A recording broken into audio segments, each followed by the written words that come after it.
Make the narcissist feel the pain he caused you. Do you want to know why you are still suffering? It's not because he hurt you. It's because you continue to be kind to the one who silently despises you. You believe that by remaining gentle, he will eventually change. You believe that by explaining, forgiving, and hoping, he will finally understand what he put you through. But that is false. A narcissist does not understand the pain of others. He feeds on it, he uses it, he recycles it to better extinguish you. Every time you reach out, he sees it as a weakness. Every time you justify, he sees it as an opening. And every time you explode, he rejoices because he succeeded. He has once again taken control of your inner world. But today, everything is going to change. Not through hatred, not through revenge, but through silence, calm, and elevation. You are going to learn to make him feel his own emptiness, not through screams, but through your absence. Not by seeking to hurt, but by no longer giving him any hold.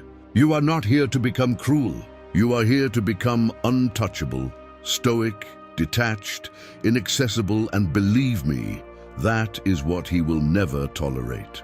In this video, you will discover 10 psychological and stoic strategies to free yourself from his grip without even having to justify yourself. You will understand how to reverse the power dynamic without raising your voice. And above all, you will understand why your light hurts him so much when there is no longer a switch to turn it off. If you apply what you are about to hear, you will never be a silent victim again. You will become the one who can no longer be manipulated. So stay until the very end, because it is at the last sentence that the narcissist, even from a distance, will feel that something has just broken.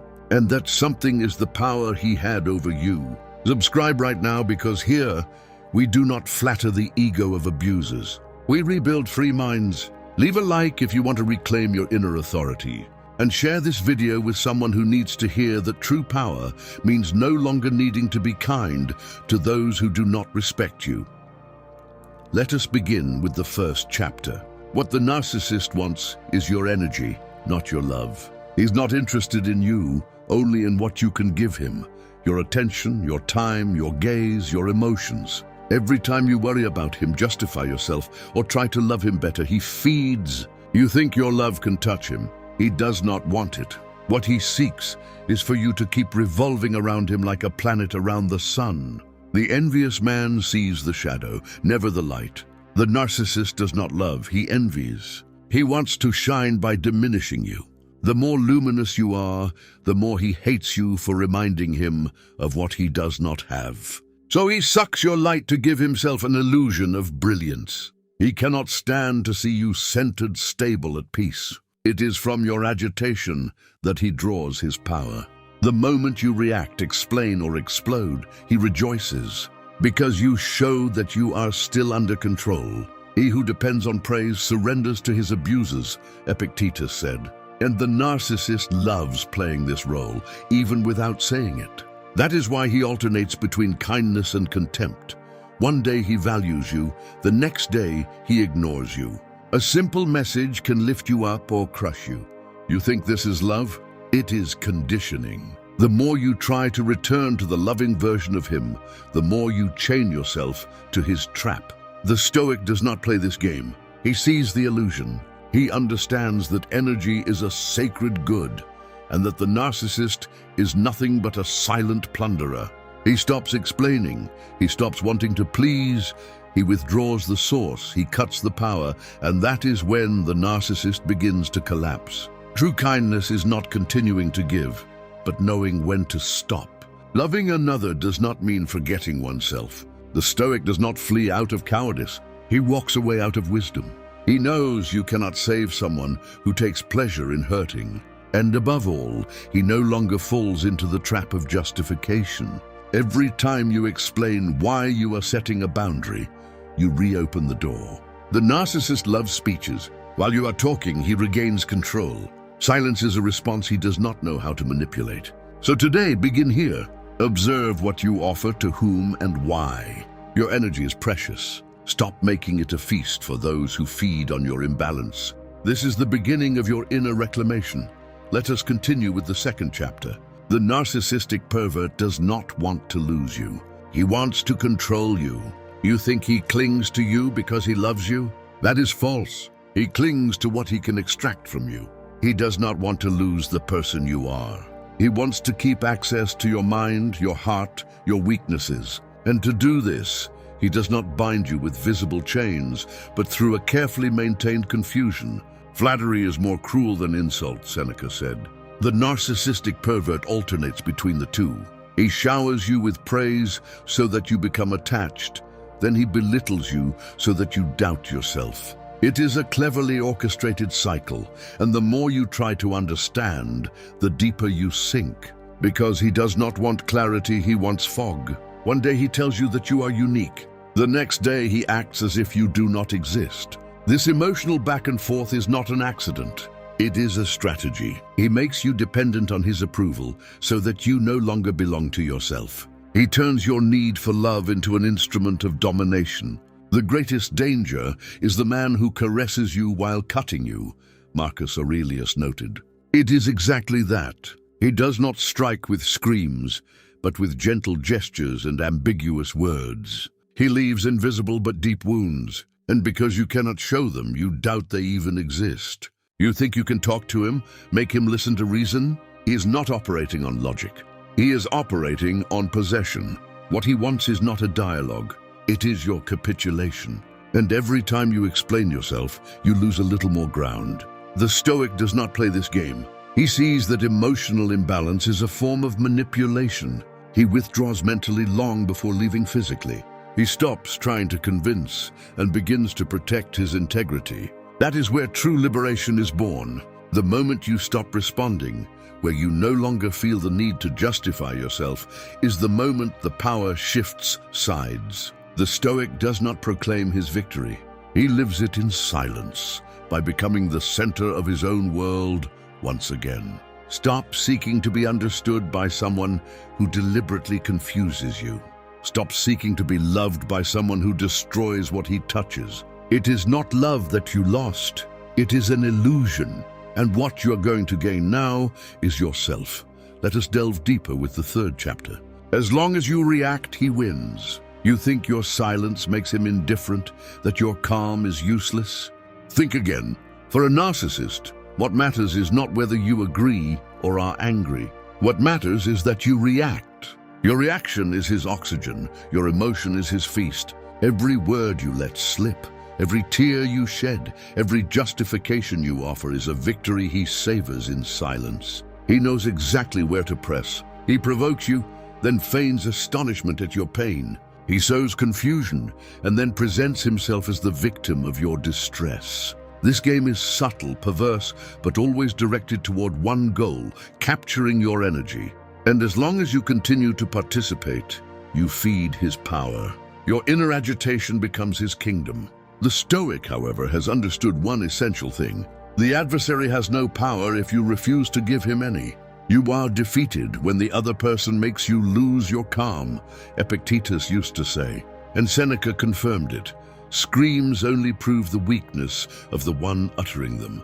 Remaining master of oneself means stripping him of any leverage. This is the first act of liberation. It is not necessary to explode to defend yourself. You think shouting and screaming will make him understand your pain. Quite the contrary, it is exactly what he expects. Your anger becomes his argument. Your outbursts are his legitimacy. He will use them against you again and again, and you will think you are fighting when you are already losing. So what should you do? Keep quiet, recenter yourself, refuse to let this poison enter your mind. This requires immense strength and inner discipline, but every second spent in silence is a slap to his ego. Every controlled breath is a refusal to be manipulated. You cease to be prey and become a mystery, and he cannot stand that. Depriving him of your voice means depriving him of his power. Refusing to offer him your energy means making him taste the loneliness with which he threatened you so much. The absence of reaction is not indifference. It is lucidity. It is the weapon of the wise. It is the art of making someone feel deep pain without ever uttering a word. And that is where Stoicism becomes your armor. Because when you stop responding to his blows, he no longer knows where to strike. When you refuse to be hurt, he loses all strategy. You become a wall to him, smooth, cold, impregnable. And this silence, this stability, this refusal to react is the pain he will never be able to endure. Let us now explore the fourth chapter, Stoic silence and the pain he cannot tolerate. You may have tried to make him listen to reason. You explained, you shouted, you cried, but with every attempt he remained cold, haughty, or worse, mocking. Why? Because every emotion you express is a signal of control for him. He knows he is reaching you.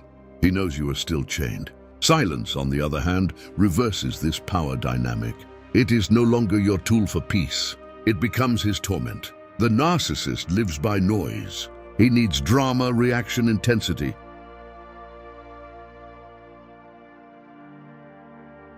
He provokes turmoil to feel alive. Calm sends him back to himself, and what he finds there is a void he dares not face. The silence you impose on him then becomes a mirror with no reflection, where there is no longer anyone to admire him, to justify themselves, or to serve as prey. Contempt is stronger than revenge, Epictetus asserted, and Marcus Aurelius added, ignore the insult, and the insulter will turn against himself. It is not your silence that is harsh. It is what it reveals about the other person. It exposes his pathological need to be the center. It exposes him to his own insignificance, and that is what he cannot tolerate. When you no longer react, he becomes agitated. He provokes you more. He tries to reignite the fire you put out, but he has nothing left to burn. You have become a calm, vast, unreachable desert. And it is this landscape he fears most, because he does not know how to navigate in silence. He drowns in what he does not control. This silence is not forgetfulness. It is a boundary, an inner decision that says, I no longer give you access to my mind, and this posture, invisible as it may be, is a shock to him. You are not hurting him. You are simply ceasing to hurt yourself, and it is this change that shakes him. The soul of the Stoic is a citadel. The outside world only enters if invited. The narcissist wants to force the doors, but faced with your silence, he discovers a lock without a key. There are no more weak points, no more openings. He stands alone before the wall of your calm, and this wall no longer answers him. He will then understand that you are no longer a source from which he can drink. You have become a sacred space he can no longer profane. This shift is radical. It is no longer you seeking peace in him. It is he who feels the inner warfare rising because he no longer has any power over you. It is not silence that destroys, it is the resistance it demands. It takes courage not to answer, power not to justify oneself, an absolute mastery not to want the last word. But that silence, that stoic silence, is a more powerful answer than any speech, and it is the one that slowly destroys the narcissist's grip. Let us see the fifth chapter. Indifference is a punishment his ego cannot tolerate. The narcissist does not fear your anger. He expects it. He even provokes it. Because as long as you react, you are still under his grip. What he cannot tolerate, however, is indifference. No longer occupying your mind, no longer influencing your mood, no longer having an impact, that is his worst fear. He only lives through your gaze. To deprive him of it is to send him back to non-existence. You think perhaps that indifference is a flight. It is an act of mastery, a conscious choice to no longer invest a single drop of energy into what exhausts you. What has no value in your eyes cannot hurt you, Epictetus said. And Seneca noted that indifference is not coldness, but wisdom. The Stoic does not despise, he rises above. The narcissist expects a fight. He wants to keep you in a dance where he sets the rhythm. Indifference breaks the music. It freezes the scene. It confronts him with an unbearable truth. You can live without him. You can move forward without his approval. You can breathe without his gaze, and this autonomy kills him inside. You no longer shout, you no longer cry, you no longer explain yourself. You simply exist without him being involved. And this lack of reaction becomes an unbearable presence to him. Your calm is an affront. Your silence is a declaration of rupture more powerful than 1,000 words. You no longer play. You no longer participate. You are no longer in the system. This indifference is not emotional coldness. It is purification. It is what remains when the wound has been acknowledged, understood, and moved past. What remains when you refuse to continue feeding the spiral. It is maturity, not abandonment. It is rebirth, not withdrawal. And the more he tries to revive the old connection, the more he will fail. Because within you the fire has gone out. Not in hatred, but in lucidity. You understood that responding means reopening a wound. So you choose to heal. And this healing he will never be able to tolerate, because it signs the end of his power. Your indifference is a sacred boundary. It does not shout, it does not strike, it does not avenge. It rises, and in this silent elevation, the narcissist is defenseless. He loses his prey, he loses his role, and he fills this void with rage. But this rage no longer has an echo, because you are no longer there. Let us continue with the 6th chapter. Do not seek justice, seek peace. You want him to understand what he did to you, to regret it, to apologize, to finally acknowledge the harm he inflicted on you. But that is one of the most subtle traps of suffering, waiting for justice from someone who only knows domination. Hoping that a narcissist will change is like waiting for a mask to tell the truth. You will never get the words you expect, never the apologies you deserve. Not because you do not deserve them, but because he does not know how to exist except through exploitation.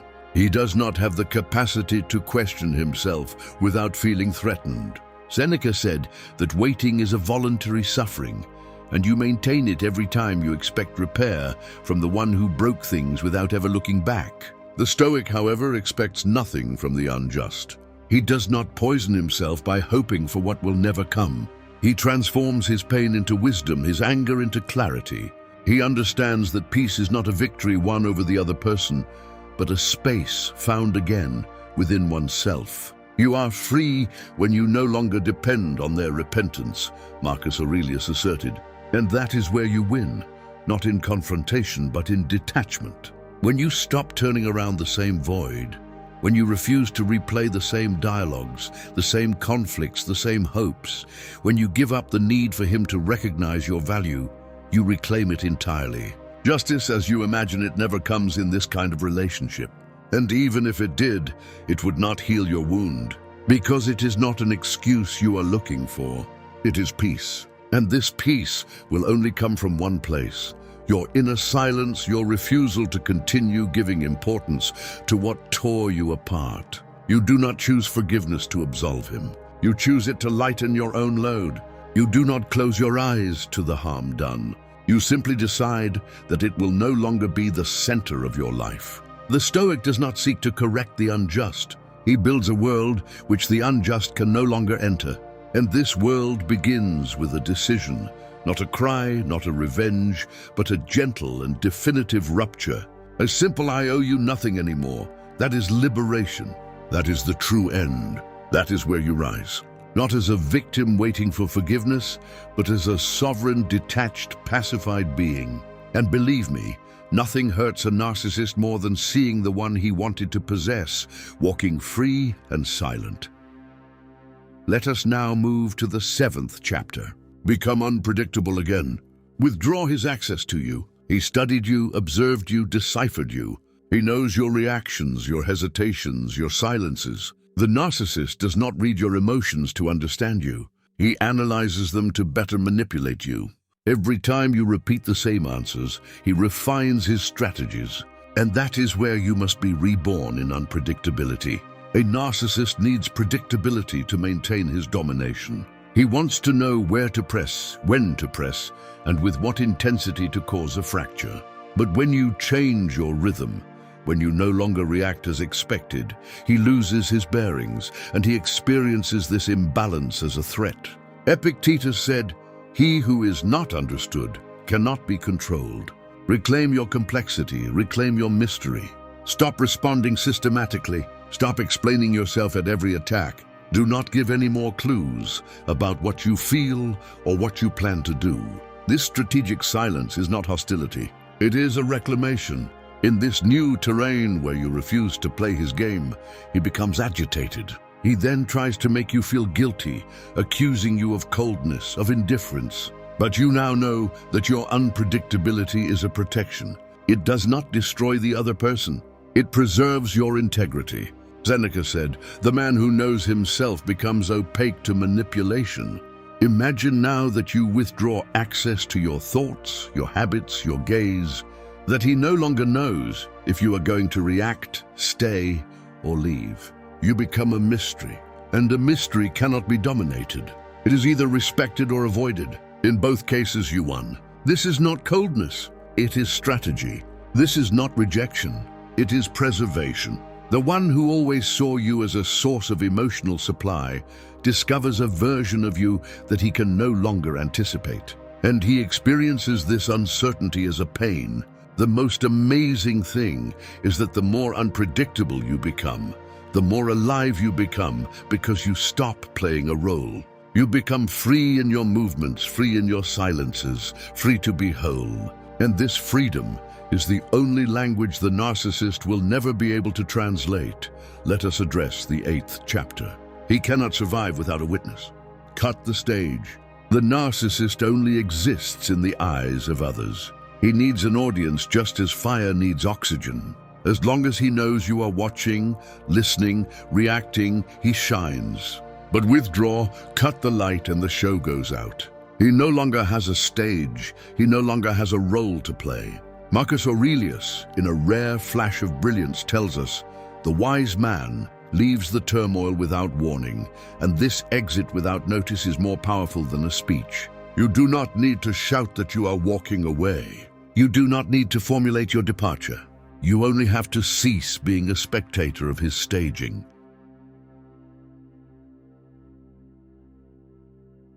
He will multiply provocations, fake cries for help, disguised accusations, anything to get you back into the arena. But do not answer, because answering, even to say you are leaving, is already feeding the play. True detachment is mute.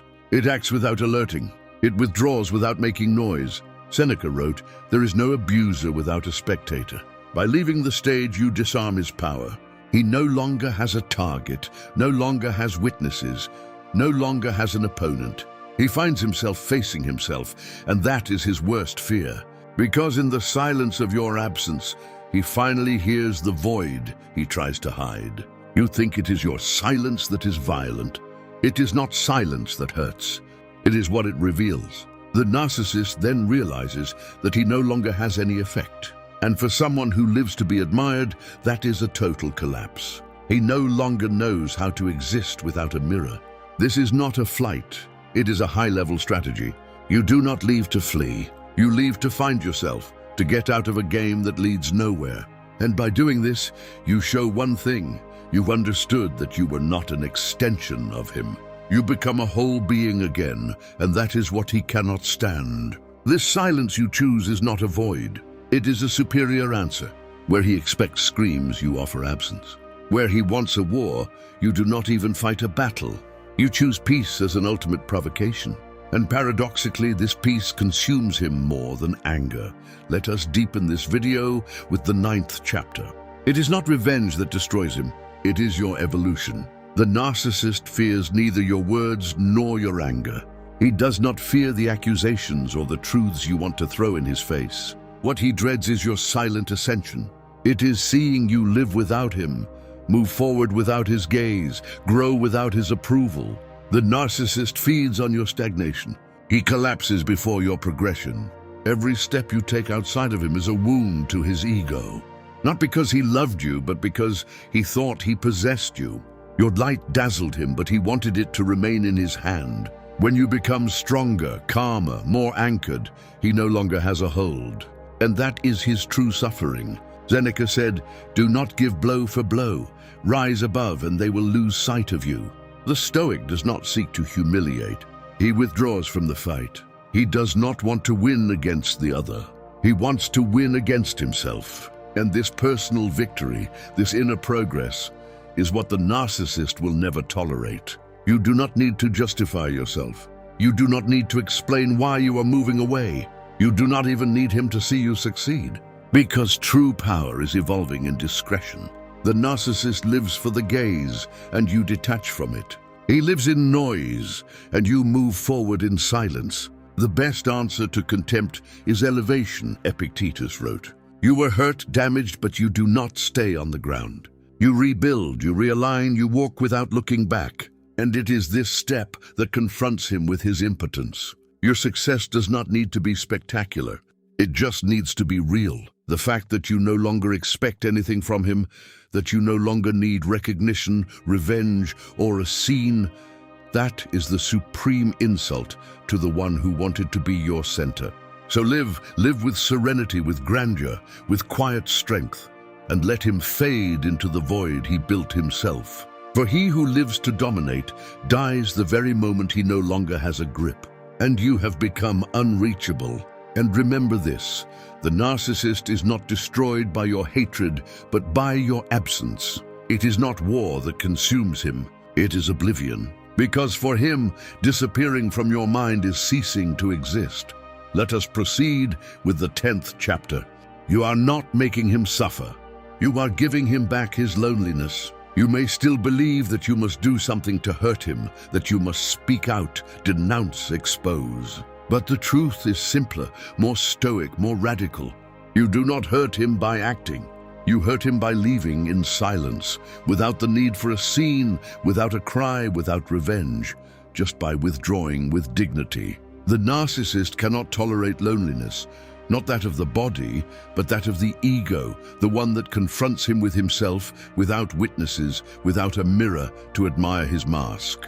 When you cease to be that mirror, he sees nothing anymore, and that void is unbearable for him. Marcus Aurelius said, "The void he feels is only the reflection of his fallen mask." He did not love you. He loved the effect he had on you. He loved seeing you fragile, hooked, confused. He loved seeing his words reach you, his silences torment you. He did not want your happiness. He wanted your energy. So when you withdraw your light, he only sees the shadow, not yours, his. And it is this shadow, this absence, this emotional desert that becomes his true punishment. You took nothing from him. You just stopped giving yourself. And for him, that is worse than anything. Seneca summarized it this way: he who lives to be admired dies of indifference. You did not destroy him. You simply gave him back what he himself was fleeing. You stopped filling his void, and in this void, he found neither echo nor love nor admiration, only silence. Your silence, that is the Stoic victory. Not a revenge, not a wound, a sovereignty. You choose peace, clarity, life. You no longer live to correct the other person. You live to no longer be destroyed. And in this choice, you return to the narcissist what he had always fled, his own insignificance. And the most beautiful part of all this is that you did not need to fight. You did not need to justify yourself. You just grew. You became vaster than the wound, deeper than the offense, and more silent than the noise he tried to make inside you. So keep this high, calm, unshakable posture. Do not look back anymore. Do not reach out anymore to what emptied you. You are no longer a target. You are no longer a mirror. You have become a silent and luminous wall. And faced with that, he can do nothing anymore. You do not need to shout for your deliverance to be heard. You do not need to take revenge to be free. You do not even need him to understand, because it is not to him that you owe peace. It is to yourself. And today, you have just recovered it. You looked into the abyss without plunging in. You understood what he was, and you chose to stop playing. You will no longer be the savior of an empty heart. You will no longer be the victim of a rigged game. You will no longer be the witness to his theater. You step off the stage and you turn out the lights. Marcus Aurelius said, "True power is letting nothing dominate your mind." You just proved that you are capable of it by keeping your calm, by withdrawing your attention, by choosing the light without noise, without drama. You disarmed without attacking. You left without fleeing, and you healed without a sound. This is the silent victory that Stoicism teaches you, the one that no narcissist can ever steal, because it depends only on you. So remain in this high, untouchable, stoic posture, and if one day doubt returns, think back to this. The narcissist does not fear your cry, he fears your indifference. He does not dread your anger, he dreads your absence. And above all, he does not weep for your love. He weeps for the loss of the power he had over you. If this message resonated with you, subscribe right now. Because here, we no longer bend under manipulation. We rise in silence and strength. Leave a like to anchor your transformation and share this video with the one who finally deserves to step out of the trap. You no longer have to beg to be respected. You no longer have to hope to be seen. You have become what the narcissist fears most, a free, luminous, and unreachable being.